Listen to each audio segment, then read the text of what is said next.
What we see is that if they don't have someone that speaks the language, as far as somebody that's representing them, whether it's an agent or a family member that's well versed on the Medicare system, then they may either not be on a plan or they're on a plan that doesn't give them the most access to care. And I'm not trying to be like, putting anybody down or criticizing anybody, but I have seen, in this industry, we really celebrate success by the numbers. Correct. And so what we notice is that most people, most groups, the focus is literally on bringing in as many agents as possible and getting as many sales as possible. And I wouldn't say all these groups follow this model, but there's a lot of just used car salesmen. There's a lot of new car salesmen where it's about sales technique and getting the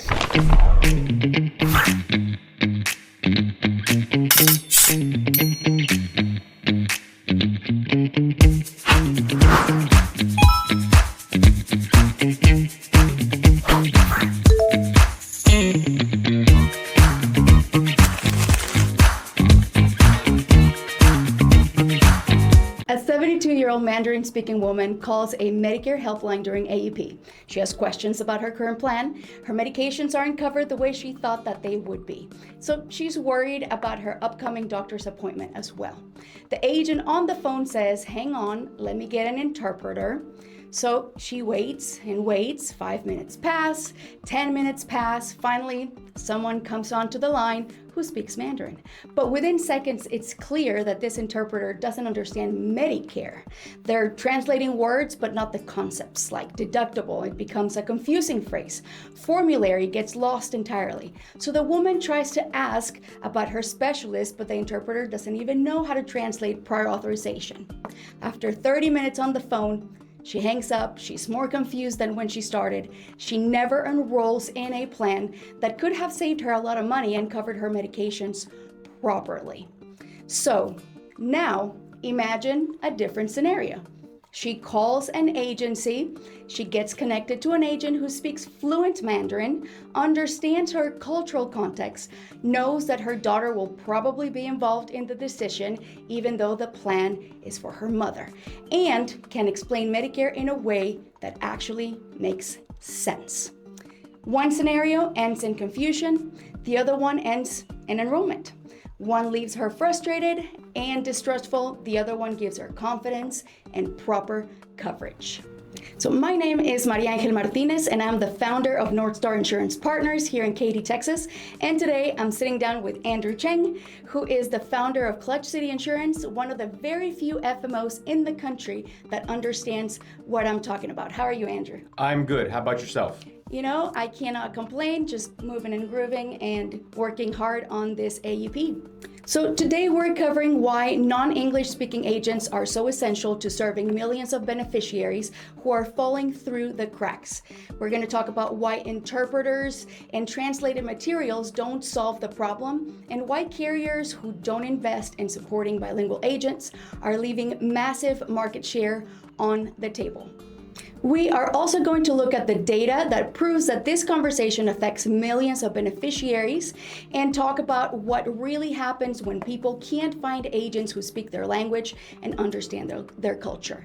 And we're going to share exactly how North Star, in combination with Clutch City, we've built something almost nobody else in this industry has, which is a multilingual team that actually works together. So Andrew, welcome to the show. Thank you for having me on the show. I've been waiting for this day to be on your show.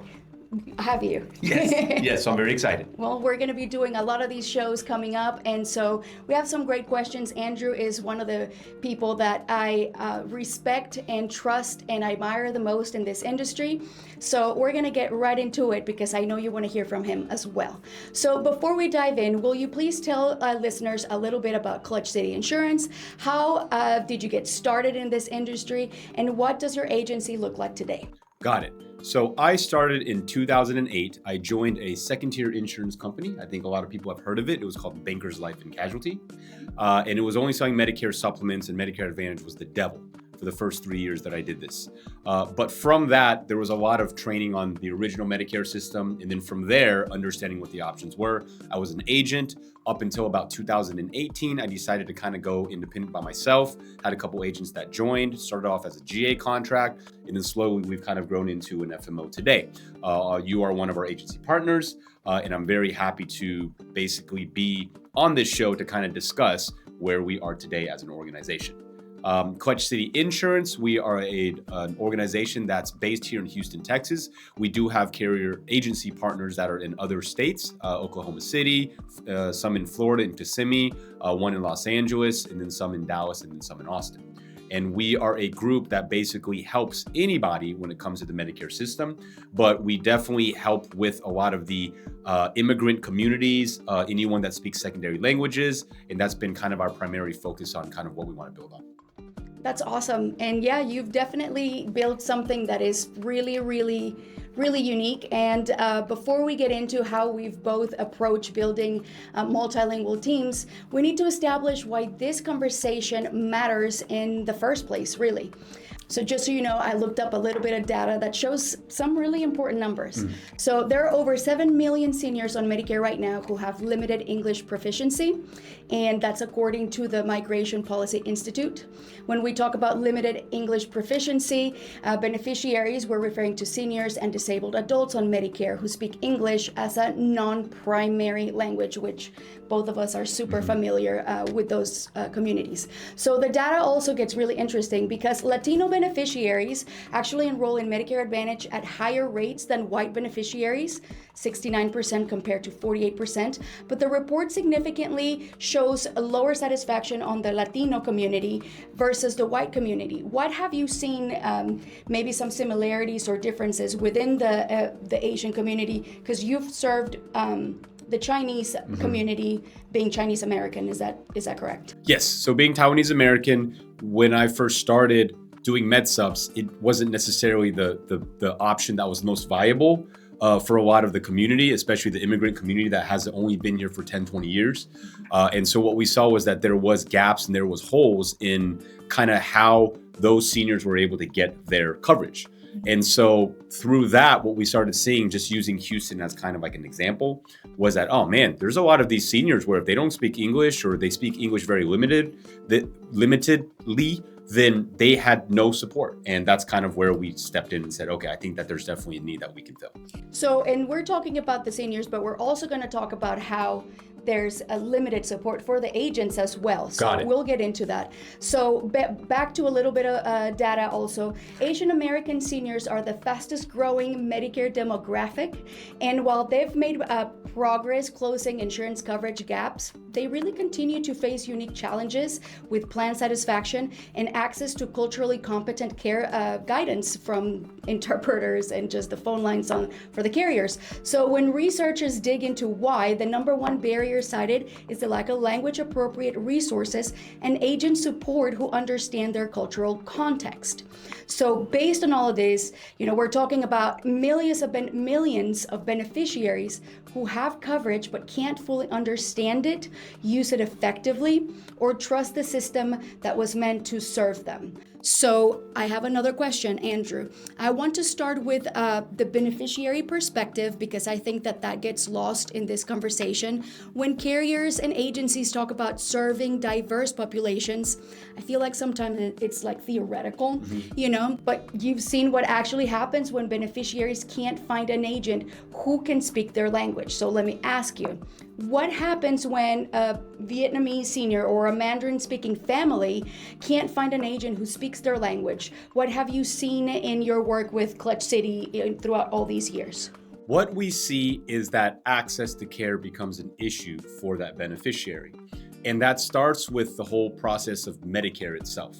Because Medicare itself is already all out confusing. You could be a rocket scientist and they won't understand the Medicare system. So how do you expect someone that doesn't speak English to understand the Medicare system? So what we see is that if they don't have someone that speaks the language, as far as somebody that's representing them, whether it's an agent or a family member that's well versed on the Medicare system, then they may either not be on a plan, or they're on a plan that doesn't give them the most access to care, or it doesn't give them their ability to choose the doctors, hospitals, and specialists that they want.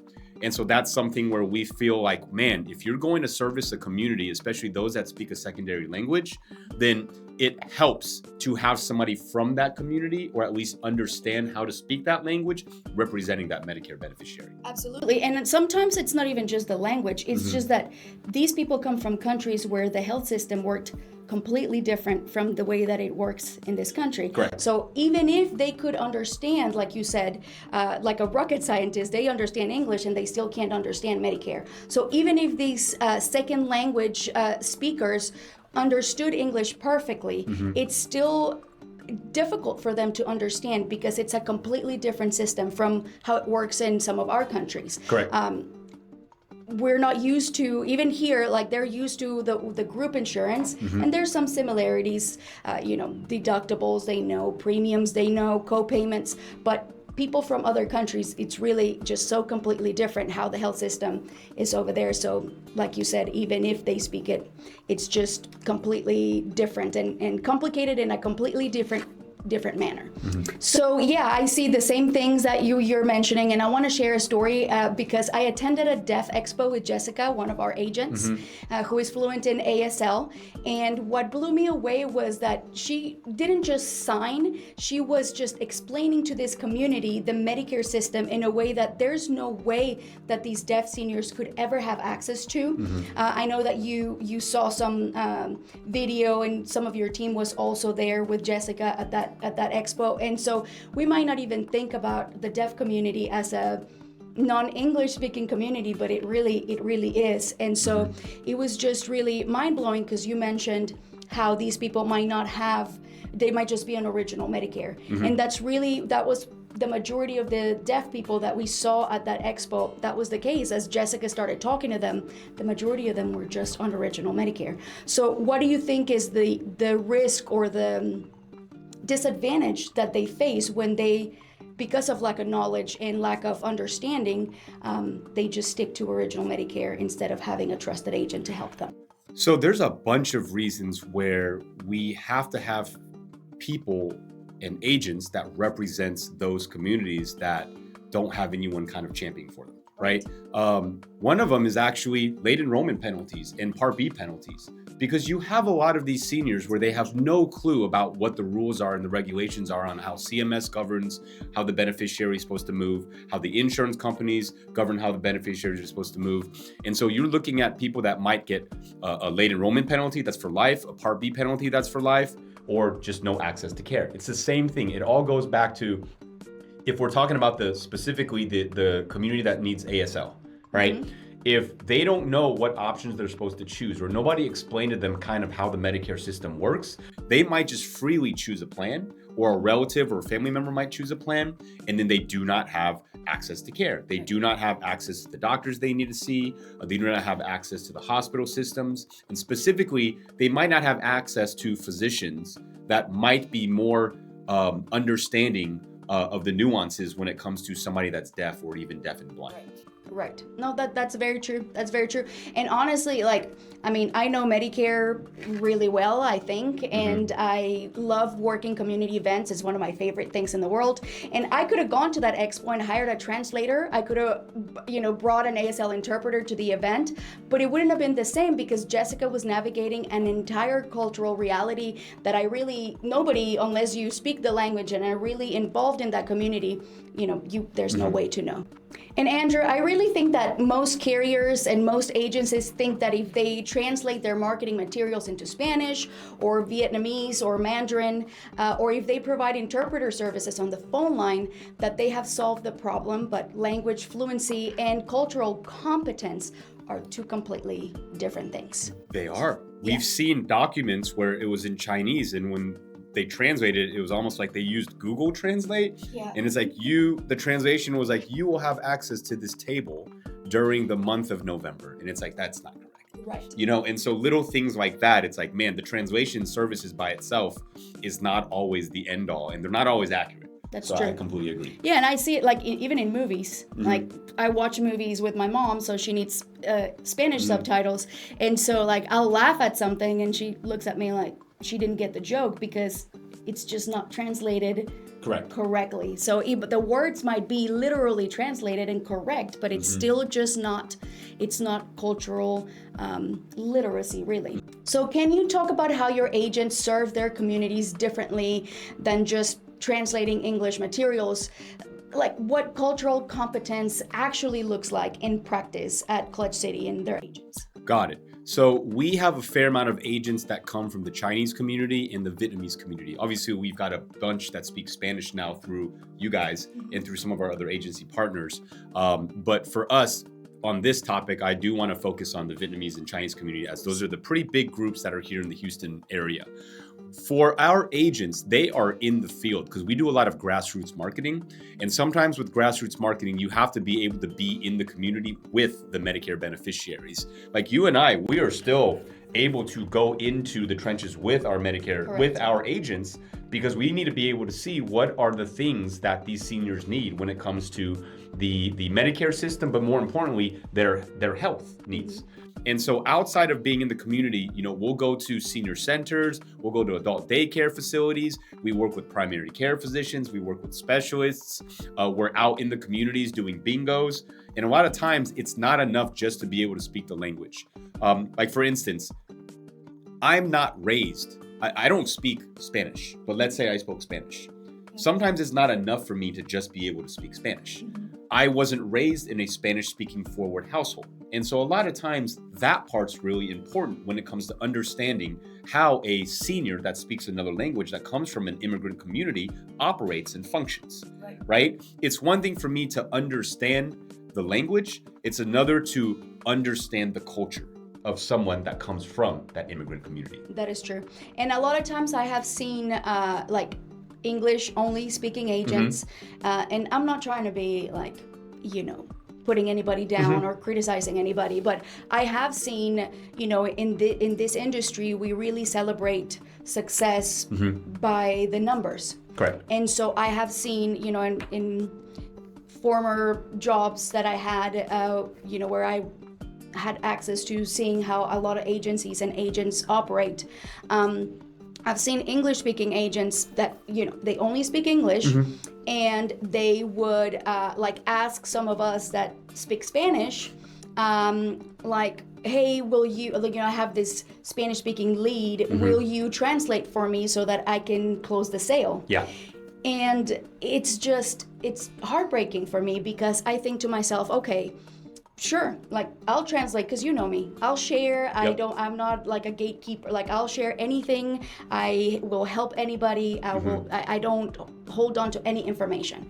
But it would really just bother me because I think what's going to happen when this member needs access to care or has a question about a service that got denied, how to appeal it, or has just any kind of question, if a doctor's in network or not, who is this poor client going to call when, is this other agents, my fellow agent, gonna be calling me every time that client calls so that I can translate? So this happens a lot where people just try to pull it off and will you share your thoughts on what you think are the consequences of that?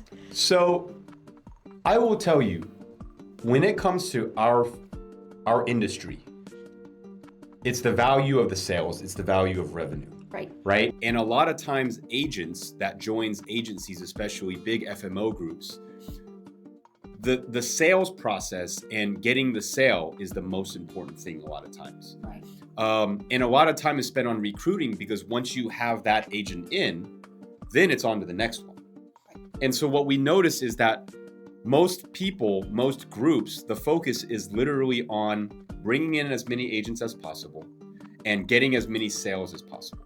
And I wouldn't say all these groups follow this model, but there's a lot of just used car salesmen. There's a lot of new car salesmen where it's about sales technique and getting the sale, where there's no focus on the foundation of how do you have that foundation of understanding the Medicare system, because that is needed without cracks to build your agency to stand on, right?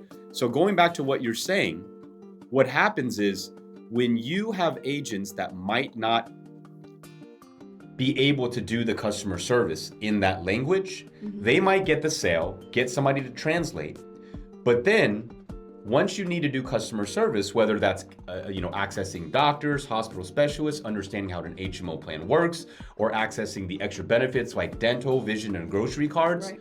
that portion falls by the wayside because they're not going to call you every single time for you to do the translation. And so to summarize what I'm saying, what you see is that the sale might be done, but then on the backside, there's no retention. Correct. And the carriers do not really have the data to go look at that part because the value is on new business. Right. Right? And so our focus is a lot different than what the industry standards are. Because for us, it's about, okay, did you get the sale? And then on the backside, are you able to do the customer service? Right. Again, we've benefited from being in America. I'm a proud American. You're a proud American that we speak English, right? English is something that we're proud to be able to speak. There's times where the beneficiary needs it in a secondary language. They've gone through their route to be here legally. Right. They've gone to take their tests. They've gone here to be a naturalized citizen, to be proud to be American. And sometimes they still need the information in a secondary language. Correct. Right? And we've got to make sure that we support them when it comes to the backside of access to care. Right. And I think that's the part that we're very strong on, which is making sure that we get the sale, but in the event that come January, February, March, after AEP, which is the time frame that we're in, they need to have access to care because the doctor doesn't accept the plan or they don't know how to access their dental benefits. If you don't speak the language, you're not going to be able to help on the customer service side, right? And that part is very important. And we do a very good job, and your group does a very good job of training agents that come from that market to be able to help and service that Medicare beneficiary, not just at the point of sale, but for the next 6, 7, 15, 16, 17, 30 years, as long as that Medicare beneficiary needs it. That's right. And I think that's why we see those those higher rates of plan dissatisfaction. Correct. Because that's exactly what you said is right. That's it. They sell it. The member enrolls in the plan. They try to use the benefits of the plan. They don't know how, and then they hate the plan. They say, Correct. My plan didn't work. It didn't cover this. It didn't cover the other, and that's why they're so dissatisfied with the plan. And like you said, the retention is just not there. If you look at our business model, you got a bunch of agents, we got a bunch of agents where their book is starting to get pretty big. And their retention is very, very high. And the reason why is because they do the customer service on the backside, right? In the age of telesales, that's coming because it really is coming post-COVID. We start seeing the retention aspect being really tough because through telesales, you can't hug somebody over the phone, right? The grassroots is still something that I think is very necessary for us because with grassroots, you start seeing that when you have the face-to-face, when you have agents that understands the nuances of how a plan works, especially if it's an HMO plan, PPO plan, how does it work with an IPA group, then they are able to help that patient, that client get access to care and make sure that in the event they get sick, they can go to the hospital and that claims are getting paid. And then the longevity of them being on that plan is longer because they're satisfied. Right. And see, I think another thing that helps in our model, because yes, we are very much out on the field, boots on the ground. We do community events, we go out with our agents, but we also have agents that are extremely strong on the phones. Correct. And we have agents that are like a hybrid model where they're great on the field and then they do wonderfully on the phone as well. And so I've noticed one of our agents in the North Star team, she's one of those that is wonderful out doing events, but she's also incredibly talented on the phone. But one thing that I've heard from her is that it has helped her the way that we handle and train customer service on her telephonic sales as well. She has clients that she's never met before, but they're constantly calling her. She answers, she services them. They have moved from one city to another within Texas, and they still call her to switch their plan as they move to a different county. So while it is still a telephonic sale. Yep. There, that customer service, that personal relationship really is what it is. It's still built in our agents because of the way that we approach that customer service. So I know Clutch City, within, not in the North Star team, but just the Clutch City team, there's also a lot of agents that, while they're wonderful on the phone, they handle customer service really well. So how have you developed that skill in them, and how does it affect your retention? So 2 things. One is we've got agents, because we speak like 21 different languages, including ASL. Right. So we've got agents where it's like, oh, you need Spanish, boom, here you go. You need Chinese, boom, here you go. Vietnamese, Gujarati, Hindi, Urdu, Spanish, Vietnamese, all that stuff. Right. We can speak all these different languages where, number one, if they need it in another language that's not English, we can handle that. Right. But number two, what we see is that anyone that does telesales, especially if they come from one of these big call centers that we've seen some agents come to us, we ask them, how are you trained to sell? And it's the exact opposite of what we do. Mm-hmm. It's, we've got a $5,000 dental benefit. Mm-hmm. We've got a grocery card. We've got this that can help with your utilities. This is why you need to sign up, because that's the sizzle, right? And they lead with that and might not even ask about network-based selling. Whereas for us, it's the opposite, right? It's who's your doctors, hospitals, specialists. What are the prescription drugs that you currently have? What are the co-pays that you need from a financial standpoint? Oh, and by the way, what are the extra benefits, dental, vision, over the counter that you're looking for, right? Now, you might get more sales up front with the sizzle. Correct. But you're not going to be able to retain if you're not talking about network and access to care. And so for us, we want beast mode agents, because if you're going to start where you're not starting with the sizzle and you're talking about what's most important, that might not be as sexy. That you might lose some clientele to start. However, in the event that you lead with access to care and you're doing it in their native language, your retention is going to skyrocket. And from that point, the telesales actually is something that you're still protecting them, because you got to do customer service on the backside, right? And so again, I do not feel like we're the same as far as a lot of the industry, in that absolutely you're going to have agents that lead with the ancillary benefits. But on the backside, you must ask about network of doctors, hospitals, and specialists. Because who cares about a grocery card the minute you cannot see your oncologist? Absolutely. Yeah, and one of the things that I've learned working with North Star, building North Star, is that many immigrant families, their healthcare decisions are multi-generational decisions. I talked about this in a video the other day. It happened to me with my dad. I had to help him translate and everything. So sometimes, even though the grandmother speaks Vietnamese or another language, there's also going to be family members that are English speakers, and we need to also understand how those family connections happen. And it's something that just a telesales agent that is not a part of the community will never ever be able to fully understand and provide to those non-English speaking families. So we have seen, and you and I were together at Medicarians, and we saw a lot of conversation from conversations from a lot of our peers talking about how it feels like the government, I don't want to say an attack on the local agent, but how much has been taken away from the local agent because of trying to put better checks and balances with these telesales agents.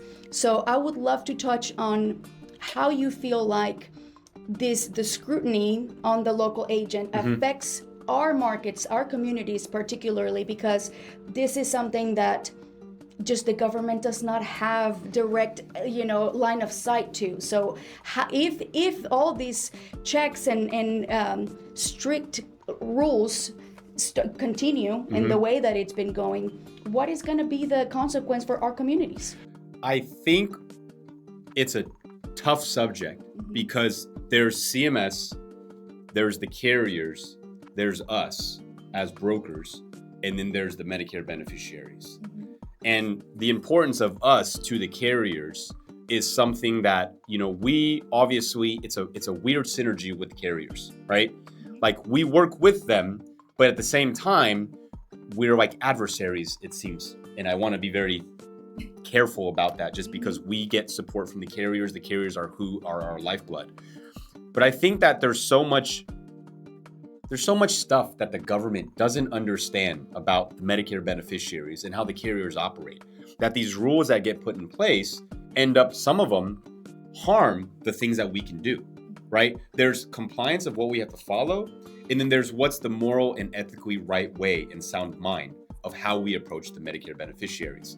With the rise of AI, I think it's something where it becomes really, really hard to see what our longevity, our half-life is when it comes to this industry.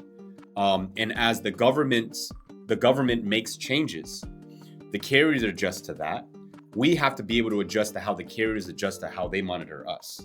And so for us, if it handcuffs us for what we can do for our Medicare beneficiaries, then that's actually a negative thing for our Medicare beneficiaries. Absolutely. So it's tough because we want to make sure that we do everything morally and ethically of sound of mind while following CMS guidelines and compliance on how we deal with that minority market.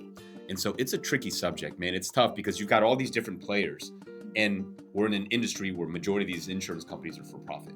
And so there's that part of it that we don't really say out loud, but we have to make sure that we do our due diligence to help them, the Medicare beneficiaries, but that we're also doing what we're supposed to do on behalf of the insurance company. And so we talked a little bit about how the carriers handle all of this, but I want to move into like the agencies. How do you think that some of the agencies fail trying to serve this multilingual populations? What patterns have you seen in the industry from other agencies? Like how are they not, if they're not multicultural, if they're not multilingual, how are they failing at, creating a multilingual team? How are they failing at servicing these members by not providing the languages that they speak? And how are some of the, maybe there's a group that speak another language and they might think, well, we are a Korean speaking group, like how can, like we have to stick with our people. I feel like we've done such a great job at combining all the cultures that are in our agency. And so can you talk a little bit about how we have managed to bring everybody together and not siloed, but everybody just collaborating, and the culture that we have, and how other agencies, they may not have figured out how to make that work? So I'm gonna start that with the fact that there's one thing that we don't spend as much time on, or at least we didn't in the past until we were built out correctly, that most groups, it's the number one thing that they spend time on, which is recruiting. Most groups, what they're trying to do is to recruit, and bring in as many agents as possible.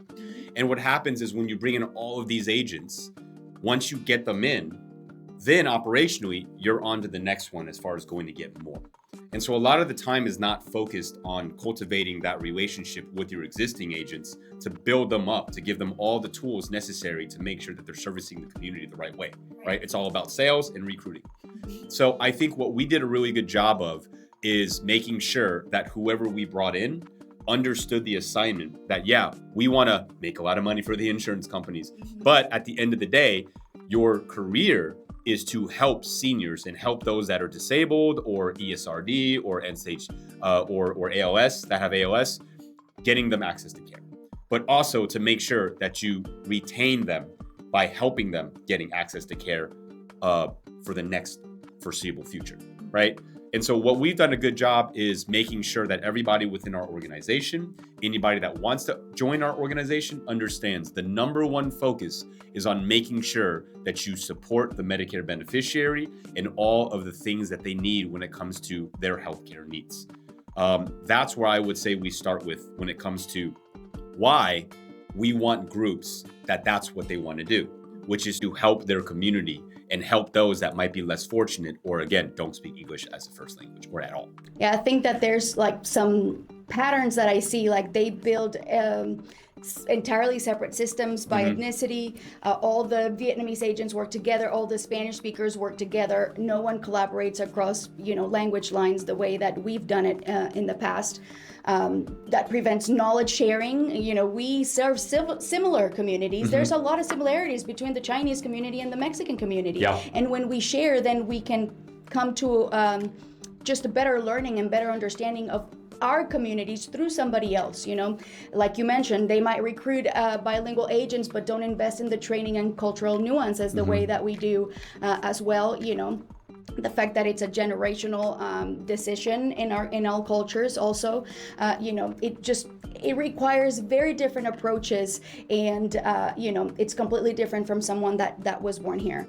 I really don't think that these agencies are trying to be discriminatory or anything like that. They just don't. I don't think they know another way, because the industry, if you really think about it, they don't train us on this. No. Like, we do the test to get licensed. We do the AHIP test. Every carrier certification. Nowhere does it talk about Medicare for immigrants, the 5-year waiting period. Are they eligible for B, even though they don't have all the credits for A, premium free A? So there's no way to truly know and learn the immigrant community unless you work with agents who have been serving immigrant communities for years. Yep. So I had an agent one time tell me that they were switching agencies and moving to a Caucasian. The agency principal is white and has a lot of agents, very successful agency. And, this agent told me,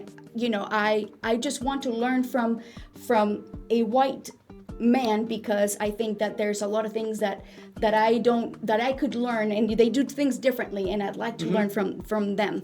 And so, but this agent was a Spanish speaker.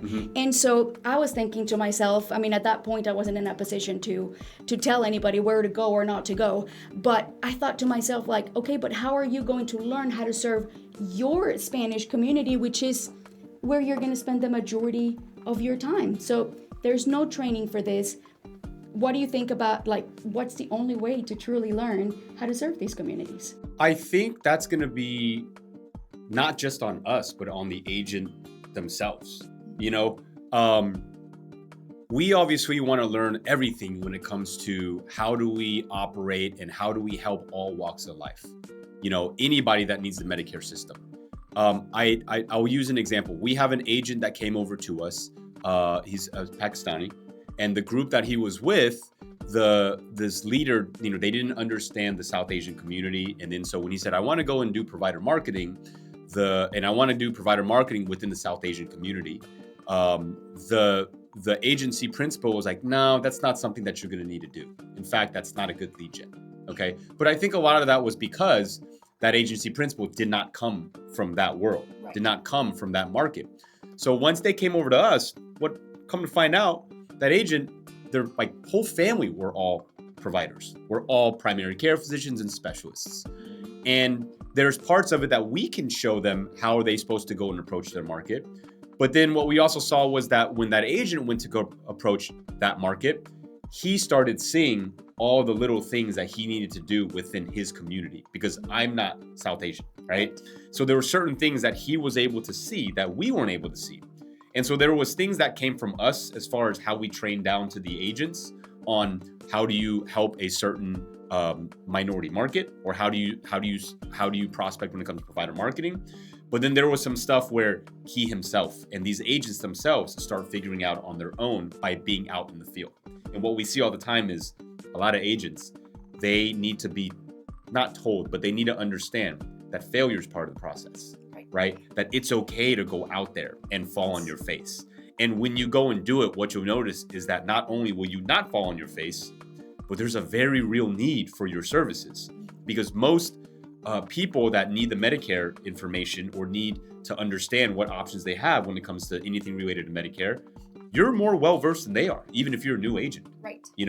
Definitely. And sometimes I think they feel like they have to know everything before that they go out. And you're very right. No matter how new you are, you know more than the majority. And there's power in saying, I'm not quite sure about that. Let me go and figure out. Let me make sure I review that and get back to you. Right. right? I see it all the time where agents are just, I'm not even going to try. I'm not even going to try to approach this or try to approach that because I don't know what I'm doing. Right. And it's like, if you know the MAPD checklist, you know the original Medicare system, you already know more than these physicians do sometimes. That's true. Right? That's very true. And it's about getting over that fear of failure, which we can leave that for another day if you want to have another me back. topic. Yeah, of course. Yeah, and amazing. like one thing that I always tell agents is that a lot of times they don't need to know all the answers, but they need to know one answer that could save them from all the questions that they don't know. Correct. And so just learn that one answer that gets you out of that uncomfortable situation. And if your answer to every question that you don't know is always the same, then you're going to say it with confidence and it's going to make it, so much better. But as we're talking a little bit about how we train, I do want to speak on, do you happen to know, and if you don't, this is just a question that I hadn't even told you I was going to ask you, but do you know what the average Medicare Advantage sales are per agent? Like, what's the average yearly sales for a Medicare agent? We were told, we've heard different numbers, but 25 apps a year is normally an average, right? Okay. And so, I don't know what it would be like just doing AEP, I wonder, but what is the average sales per agent in our organization, in our Clutch City North Star organization? Right now, last year for AEP, it was just AEP. Just AEP. It was hovering around the 100 per agent. Right. But we obviously had a couple agents that were crushing it. This year, it might be less than that just because we've grown as far as agents, but it shouldn't be any less than 50, 60, as all of our agents write a fair amount of business because all of them believe in the system. And through the synergy of the fact that you're cool to work with some of these other interagency partners that we have, that synergy has helped us to grow, right? They've all bought into the fact that we are a group and that even though this is a very, very individualistic industry where your income is what governs how much food you put on the table, we've gotten all of our agents and agency partners to buy into the fact that if you work together, you can probably do more good and you can probably write more business and help a lot more people. And so I would say that our app count per agent is going to be way higher than most agencies out there, especially from a grassroots perspective, right? Telesales, completely different. Some of these call centers, they write a lot of business, but that money goes to the top. Whereas with our agency, a lot of the money goes to our agents. When it's all said and done, how many people, how many agencies are going to be able to say that they helped a lot of people make a six-figure living? That's right. I would say there's not that many that are going to be able to outpace us when it comes to that. Agreed. And I was getting to the question of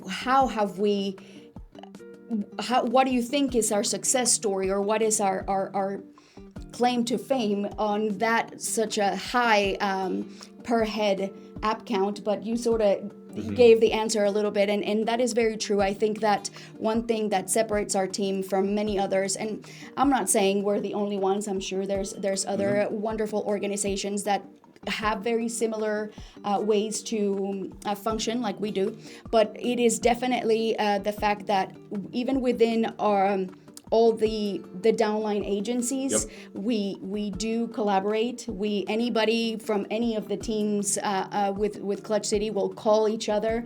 I had agency principal from one of the other downline agencies in your team go out prospecting with some of my agents because that's one of her strengths, and she went out, and then I have some of her agents come to my Spanish trainings and vice versa. And so that's definitely I believe that we have built a cohesive team that while there's still some of that competition, because everybody's trying to outsell themselves first and foremost, and others, but that competition has become something that it turns into encouragement, I feel like, more than anything else. So how have you managed to, or what do you think has created that while there is that competition, it's turned more into more like encouragement, especially for new agents, than competing against each other and not liking each other, and it becoming a toxic work environment. That has been the hardest thing, like as we grow, right? As we grow, it's going to be harder to be all kumbaya. But for some weird, we've been working very hard at this, is cultivating a relationship that there's the toxic levels are not part of our organization, right? Or the minute something seems toxic, that we got to address it. I would say that our baseline of what success is completely different.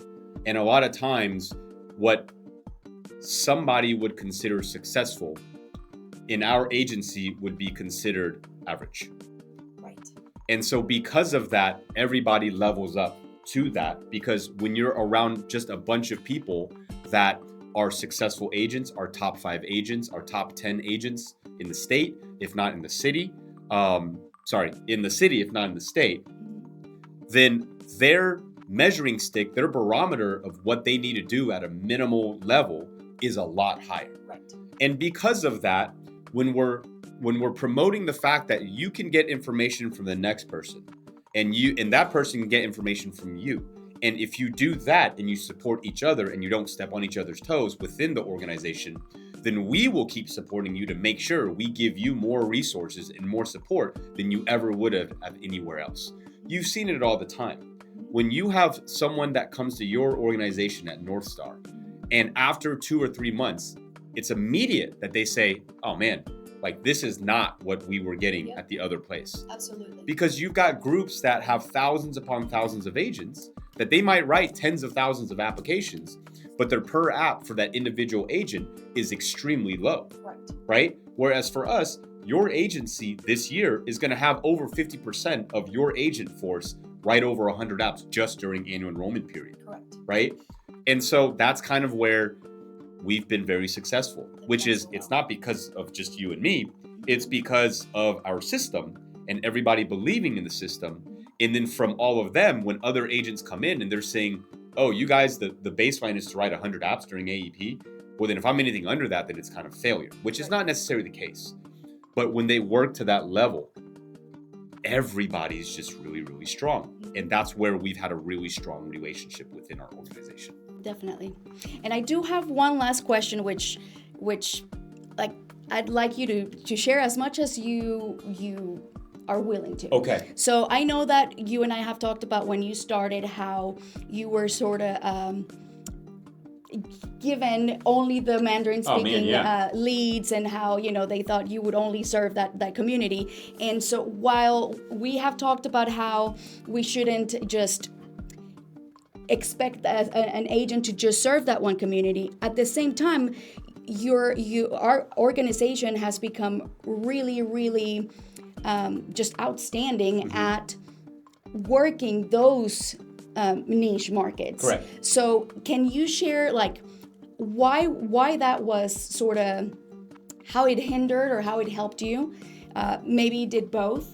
And also how you have translated your experiences into just being so good at, marketing or I don't want, like, targeting sounds sort of negative, but like just marketing to a specific community. Like, for example, one of our agents in the organization, Yusuf, for example, just to give an example of someone, and how, just in case there's agents that think like, well, my market is just really, really small, and so it's not going to make a difference that I speak this random language that very few people speak. So, do you say niche or niche?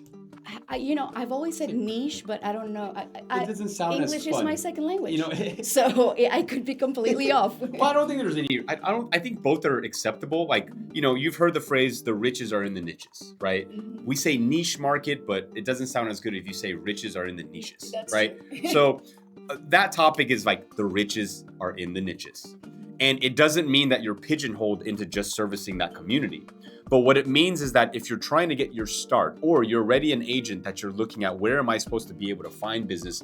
What segment can I help the community the most in? We look at the fact that if you can service a community that doesn't have anyone that services that community, then that's where you should definitely look at as far as one of your marketing efforts, right? You brought up Yusuf. Yusuf is one of our agents where the Arabic speaking community is not as well, we don't have that many Arabic speaking agents in the Houston, Texas area. And so the minute that we got one, anyone that needed that language, whether it was provider marketing or whether it was Medi leads that the insurance companies needed us to contact, if I'm speaking with a representative or a Medicare beneficiary or a referral source, and they're speaking Arabic as the main language, and I speak English, they would engage with me. The minute that Yusuf started speaking Arabic, they had his ear. Right? They had his attention, he had theirs. And from there, they had that common ground of where to focus on.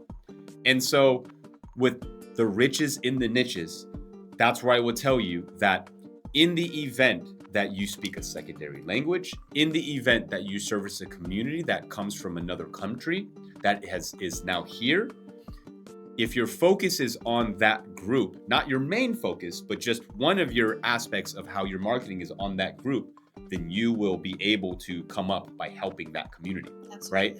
There's pros and cons to all that because Young, one of our Vietnamese agents, she's been here for, less than 5-6 years.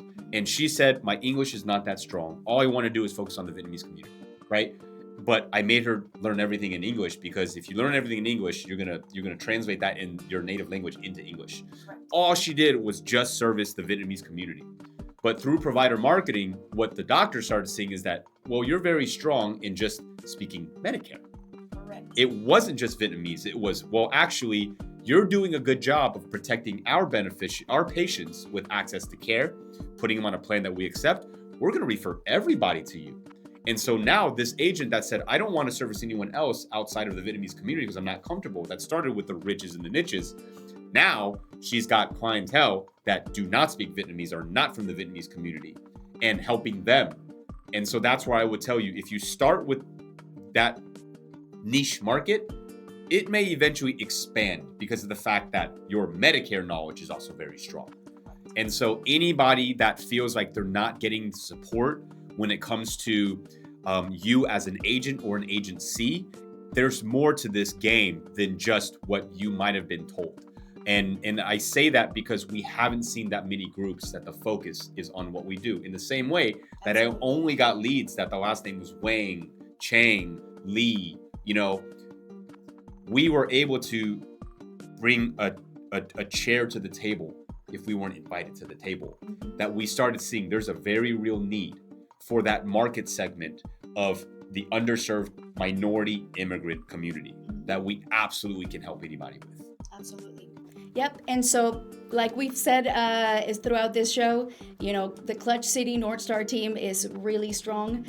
We speak so many languages. Like in the North Star team, we have English speaking, Spanish from different cultures because, we're not all Mexican, even though some people might think so. But, in our team, we have people from Colombia, Venezuela, Bolivia, Mexico, of course. El Salvador, right? We have Colombia. It's a bunch. A bunch, It's a bunch. We have Vietnamese, we have Chinese, Mandarin and Cantonese speaking. Indian, Pakistani, we have those as well. Exactly. So, this is the right place for anybody that is a English as a second language speaking agent and wants to serve those communities. So just anything that you want to say to maybe somebody that has been trying to get in the business but has not been able to due to lack of support, and just close us off on this episode or this show with just some advice for that agent that is getting started and maybe thinks, I won't be able to do it. I think it's important to keep going if you believe in what you're doing. I think product knowledge is extremely important to understand how the Medicare system works, how the plans work and operate with the government portion. I think that in the event that you need any support for any sort of marketing outside of the market that only speaks English, North Star is definitely a good place to start. We enjoy this career. It's something that we have a lot of fun doing. And I think that we've done a good job of building out our group, and we're always looking for agents and agencies that are very hungry and also that feel like they need more support than they're actually getting. But we're going to be everywhere here very soon as we keep growing, just because the strength of our organization, it lies with the agents that are part of our organization. And we're always looking for groups that are going to feed into that and help us help the different communities that need the most guidance. Absolutely. So thank you, Andrew, for agreeing to this, and we're going to be hanging out and doing more videos in this room for many years to come, and maybe even bigger rooms. So thank you for being here, and believing that together we could do just something so great. Thank you so much.